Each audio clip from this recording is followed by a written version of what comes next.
Welcome to another episode of Medicare Industry Insider. I'm Jalen Jackson. I'm Rachel Brandmeyer.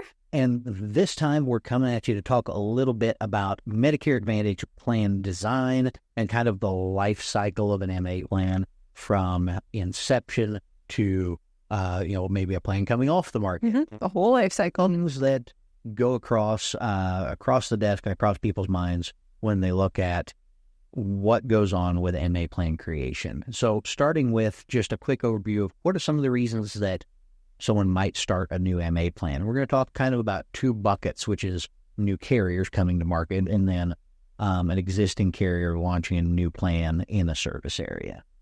And there are a lot of reasons someone might choose to launch that new plan. Mm-hmm. Could be a provider-affiliated plan, like many of them that we have on the market now, where it is a provider group trying to create their own plan to make it a little more cost competitive. They've got a built-in network. They want to do a little cost shifting from the maybe hospital expense side to this plan to make the overall entity more profitable, or just captivate a little more of their local market in the healthcare ecosystem in a given area.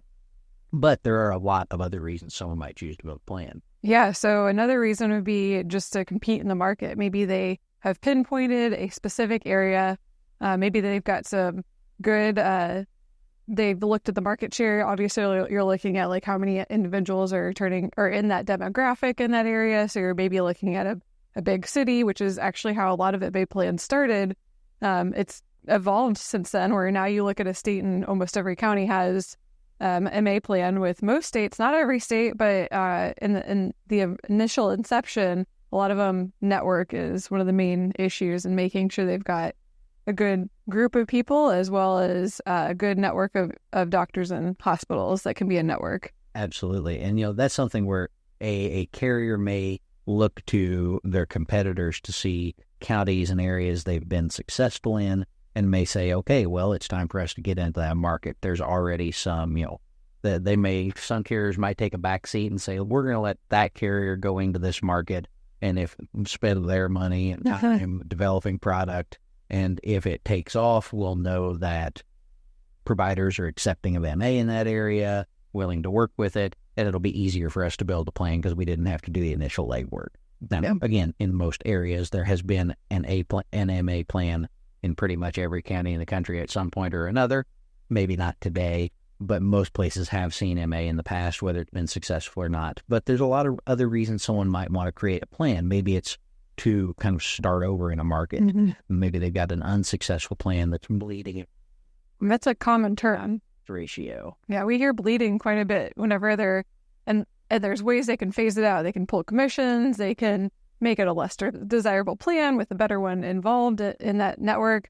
So you can see a lot of times when they say it's bleeding, they're trying to get back some of the money they put into that because they're spending more than they're actually getting. Yep. Another option is targeting a specific demographic. We've seen specific plans on C-SNPs or D-SNPs, so chronic or dual plans, basically making sure that they're targeting a specific either chronic case or disability or even Medicaid dual individuals. So those sometimes get a little bit better reimbursement too, because the government will reimburse that particular carrier to design that plan to help those people. And you can also see benefit designs that are designed to attract certain types of members. Mm-hmm. Even if you're not talking about something like a D-SNP or a C-SNP plan, you can also see the way a plan's benefits are designed maybe to attract a certain, for example, you've got plans that offer reimbursements for certain, sports devices and mm-hmm. things like that, trying to specifically attract members that are still fit and active and out there in the community, as opposed to people who may be a little more homebound or less active and it wouldn't appeal to them. Or plans that really focus in on utility assistance or transportation or some dental, be trying to target a certain type of beneficiary, or at least one aspect of that beneficiary's life, just to make sure that they have what they need, and again, to drive those reimbursements to the carrier. And another way they can do that is looking geographically, particularly for existing carriers that are looking at footprint expansions.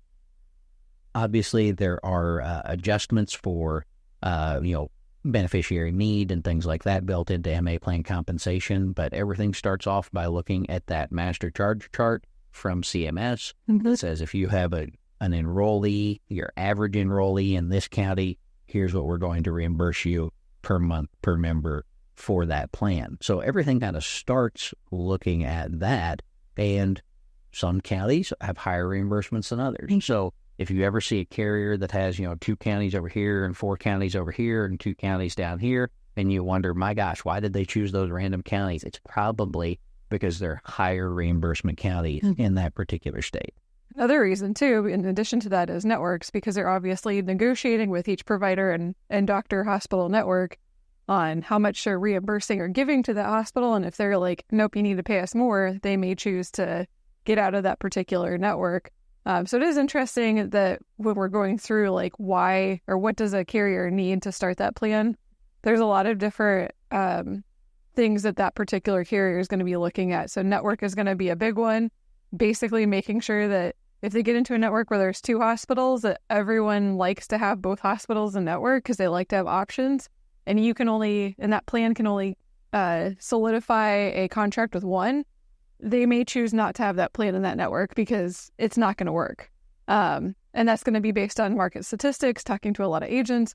So that's actually a good takeaway as an agent. If you want to get feedback on a specific market that you work in, a lot of carriers are looking for feedback. So getting in touch with your local reps, things like that, to give them that feet on the ground experience of like what people are looking for, hugely, hugely important for the carriers. It really is. And with those networks, CMS does set minimum standards for network adequacy for certain types of providers. Obviously, in the news recently, the biggest push has been toward mental health parity and making sure there are enough mental health providers in a given plan network.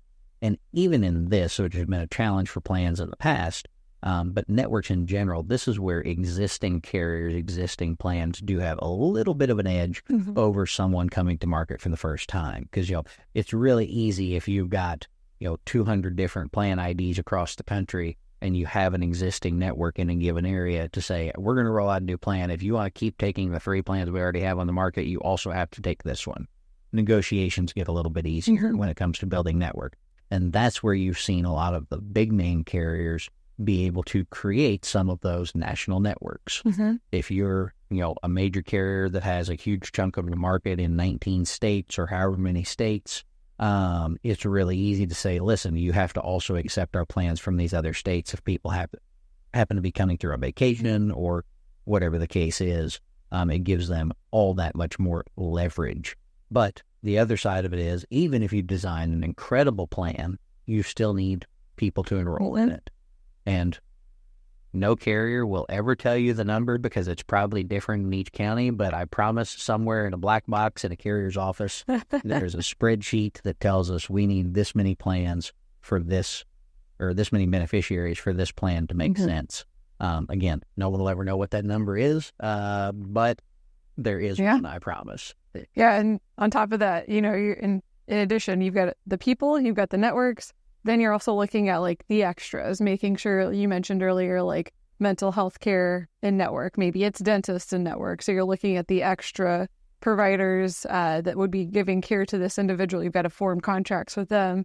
And then also a lot of them, we've seen this over and over every year, all the extra benefits. If it's hard and confusing to use, that's actually causing a negative with this particular carrier. So streamlining how to utilize a lot of the extra benefits, like, a lot of them have made a single card instead of multiple cards. A lot of them have created networks with like transportation companies or reimbursement that's super easy to use, which requires a lot of like third-party vendors to make it easy to use. So a lot of those extra benefits come into play in how that particular plan looks and how, good they look to that particular beneficiary as well. Absolutely. And that's where, you can really see a lot of, if a carrier does bring a new plan to market or a new type of plan to market, you can definitely see that learning curve over those first couple of years in some cases. We've all had great and bad experiences with some of those extra benefits providers. Even finding how to get in touch with those providers has been a challenge in the past. But by and large, a lot of those wrinkles get worked out over time. And of course, the end goal of all of this, if we're creating a new plan, we're starting at that base level compensation from CMS, and the goal is to work up to those higher star ratings so we can get those quality bonuses, and then also looking at the more immediate benefit of some of those bonuses from CMS based on beneficiary need. So that's where things like health assessments, chart reviews, things like that are, granted, under a lot of scrutiny at the congressional level right now and at the CMS level, do provide additional value to carriers, at least. Right. Yeah, I mean, it'll give the actuarial a lot more information, insight on who is our actual beneficiary. Is it someone who is healthy? Is it chronic people that should be on a different plan? Is it maybe the healthier, wealthier people? Who is our client? And I think that's what those HRAs give a little insight to, but like you said, under a lot of scrutiny, but it does help that particular plan design and create and retain the clients that they have on the books. And I think that goes back into, we're talking life cycle. So retention, we talked through, why would someone start it? What do you need? The next one would be retention. So now after they've already started that plan, the next step is staying one step above their competition. So that's when a lot of carriers will look at their plan and say, do we want to be in this market? Do we like the clients that we have? Do we like the beneficiary? Are we bleeding, or are we actually making a profit on this? Is our star ratings going up or down? What extra benefits do we need to have to remain competitive in this market? So there is this almost war game type thing where you're looking at what are the other carriers doing? What do they look like? And how to make sure that like apples to apples look good. And also like, what do the clients care about? Is it the extras? Is it the premium? Is it the dental benefits? Like they're trying to figure out like what would cause someone to move from that other plan since you've already got an established plan, or what would cause them to leave that plan. So basically keeping that market share. And I think that's one of the big things that agents need to realize is there's a lot of things that might entice someone to join a plan that even if it goes poorly is not going to entice someone to leave that plan unless something better comes along. Right. Things like dental, vision, and hearing are consistently one of the biggest reasons we hear that people want to shop plans, but it is not as consistent that those folks actually change plans after that shopping experience. So definitely a lot of differences between what people see important during the enrollment process and then what they find important once they're enrolled in a plan. But I think the biggest thing is carriers kind of have that retention discussion of, do we even want to retain this plan? Do we want the beneficiaries on our books? Maybe there's high loss ratios. Maybe it's, they don't hit that magic secret number for a plan to be viable in a given county. Maybe it's really hard, a lot of work and expenditure to keep up networks in a given area. So it's not at all uncommon to see plans get phased out, either in favor of a new plan in that same market, or even just pulling back from some of those markets altogether. And in addition to that, there's a lot of like extra things that have been the new shiny thing that kind of not only keeps people there, but also retains that particular plan in that market. So we've seen things come and go that have been very trendy, like the Part B give back trend happened, I think, last year. We're looking at a lot of the, fitness benefits being a big trend this year. So, and also looking at like new plan creations for D-SNP and C-SNP being another big trend. So we're kind of looking at what a carrier's wanting to be the new shiny thing to kind of grab people. But like you said, at what point, when are they going to switch if it doesn't work out, or if they take that benefit away too?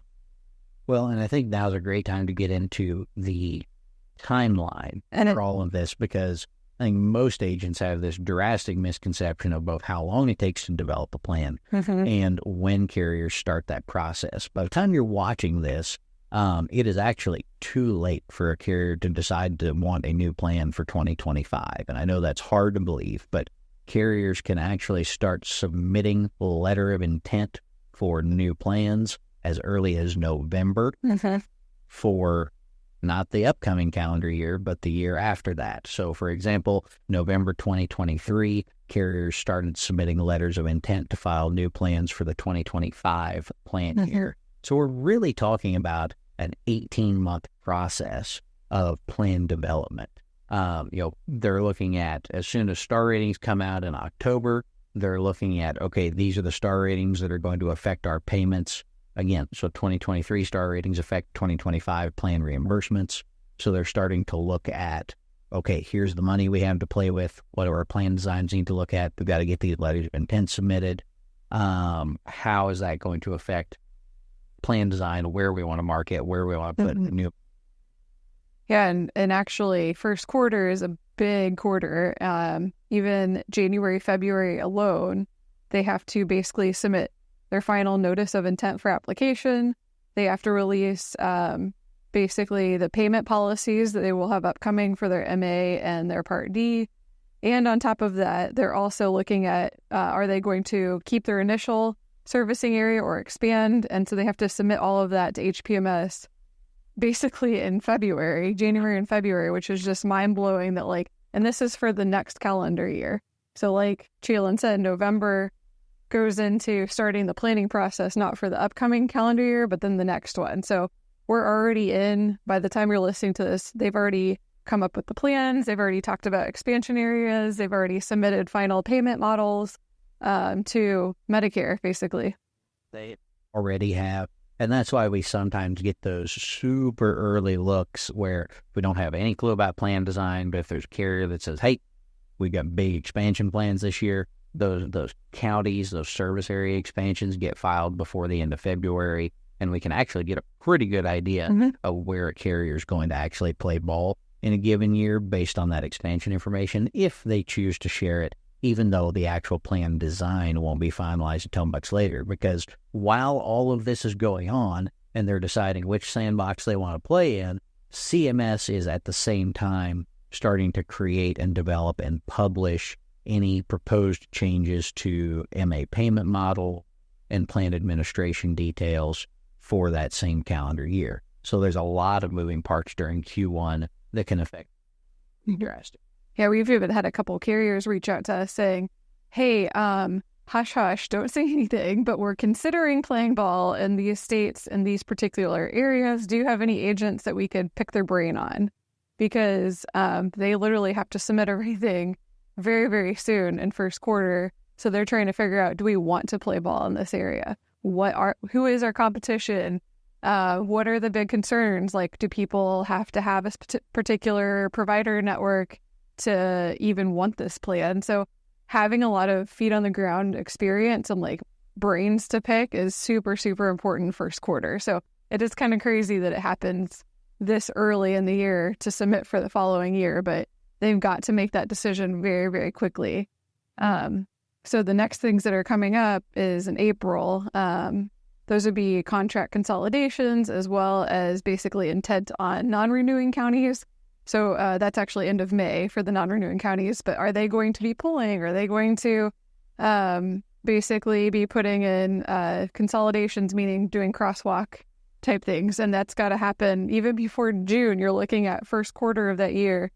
Everything's basically planned, which makes a little bit of sense because then, you've got June and July where certifications start. And that's like, when they start doing their rollouts and everything like that. But essentially, of our ANOC letters for the end of September, be ready to hit the ground running with marketing by October 1st. So I think that's, again, this is just to remind agents that there is a lot going on. Well, while you're cranking away writing apps during AEP, the carrier's mind is already on next year. And that's really just how it works because of that regulatory framework that we're set within. But absolutely, by 1st of June, 98.5%, that's a made-up number, but a huge chunk of plan details are locked in by that 1st of June. There's a little wiggle room after they submit to CMS, and that's why the final plan design usually doesn't come out until October 1st, and you don't see star rating come out until AEP is basically started, which is why you have to print those off and stick them in your enrollment packet. So they do get a little bit of wiggle room, but like essentially where they're going to be, what type of plans are they going to create, are they pulling from a market, that's all done by June. Absolutely. And I think it's really, again, important. We talked a little bit already about star ratings, but just looking at how much of an effect that has how far out. I think a lot of people go, oh, well, we get those star ratings in October, and that affects what that plan's star rating is for the next calendar year. And that's 100% true. It affects 5-star SEPs and things like that. Doesn't actually affect carrier payments until the following plan. Correct. So again, those star ratings that just came out in October 2023 are affecting what plans are getting paid in 2025, which creates some interesting dynamics when you start looking at plan development. 5-star plans are a fantastic value for clients and beneficiaries. They're a great way to indicate, well, I wouldn't say a great way. There's actually a lot of skepticism over how accurate star ratings are and how good they are at measuring actual plan performance and whether or not they are too broadly applied to a variety of plans. I think we did talk about that. Yeah, we had a whole episode talking about star ratings. And I could talk about it again. But the point being, looking at those star ratings, a 5-star plan is a great thing for a period of time, but that's also the pinnacle. That's the most a plan can expect to receive for those beneficiaries. Now, again, right now, at least they can still use, those chart reviews, those health assessments, other, the use-based or incident-based reporting to increase those payments to a plan. But by and large, if a plan hits 5 stars, it's really tough for them to look more than a couple years out at any improvements to that plan because they're not getting any more money. Now, they may be getting more money because of increased enrollment, things like that. But, if you have a 5-star plan that has one bad year of loss ratio, don't expect that plan to be around forever, or at least definitely expect quality to fall. It's not uncommon to see plans fall back to a 4.5 or back to a 4, even back to a 3.5-star plan, even after only 1 year as a 5-star plan. Now, there are companies and carriers that have had 5-star plans for multiple years in a row. It's just really difficult for that to be sustainable because there's just no more money to improve the plan. And star ratings really do affect if that carrier wants to keep that plan, if they want to dissolve it, if they want to try to improve it. You're looking at this nice sweet spot between 4 and 5. If it gets below 4, they get a less reimbursement. But we're looking currently at 51% are offering 4 stars or higher in 2023. So this was last year's data.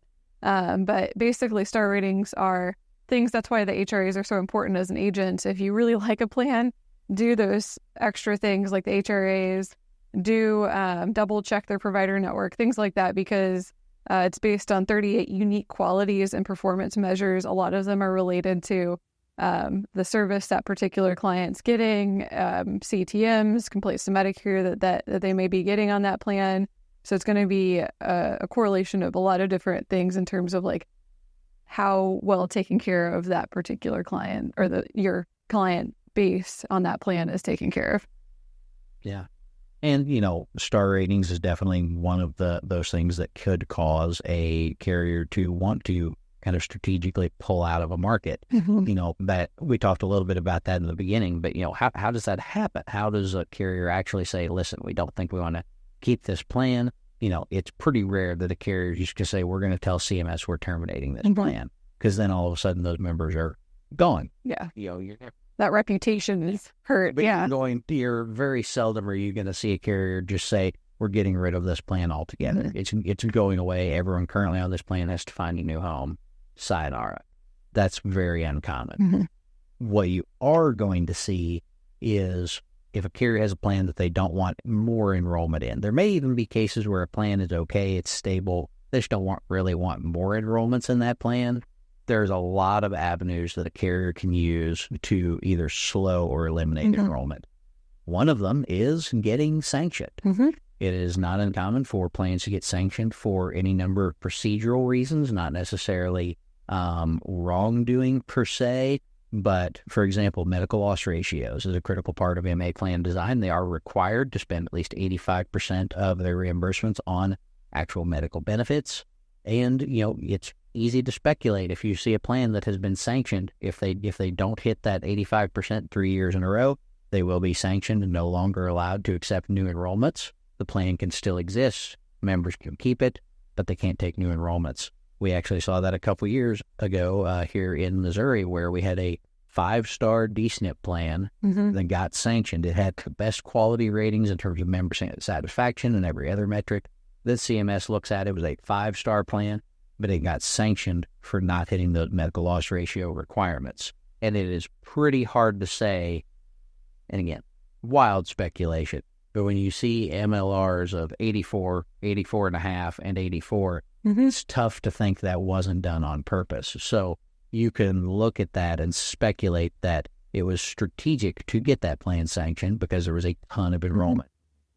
Yeah, and you'll hear the term bleeding, or we've seen that a lot. Another way that they can do it is pulling commissions. We've seen a lot of carriers do that, where they're like, if you look at Medicare Advantage, with our larger carriers, approximately 50% of their enrollments are done by agents, not through, calling a phone number and calling and working directly with the carrier. So they're looking at, okay, 50% of our enrollment is driven by agents. So let's just pull commissions. Let's just make it a non-commissionable plan, which is sometimes, because of we're talking about the life cycle, sometimes we don't get that non-commissionable information till literally AP starts.